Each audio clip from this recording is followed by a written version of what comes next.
In this section of the course, we're thinking about paper alchemy and all the magic ways in which we can use paper.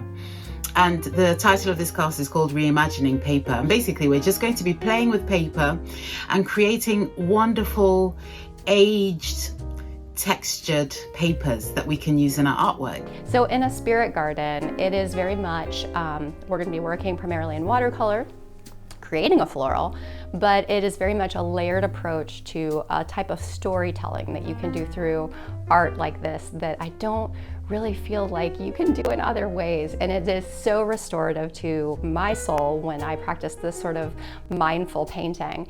I've got a project for you this year which I would describe as truly mixed media. There really is a bit of everything involved.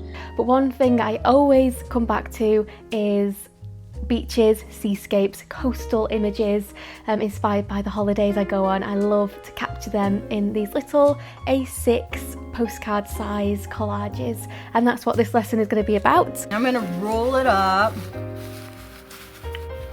Some people do this outside. I don't think it's going to need to be outside. I think it'll happen right here.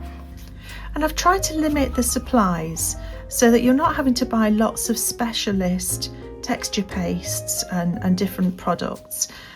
The things that we're going to use are fairly sort of basic, and once you've got them, you can just use them for so many different effects. And so in my lesson this year, we're going to be working in paper in the raw, and so we're going to be working with cardboard, masking tape, and paper mache.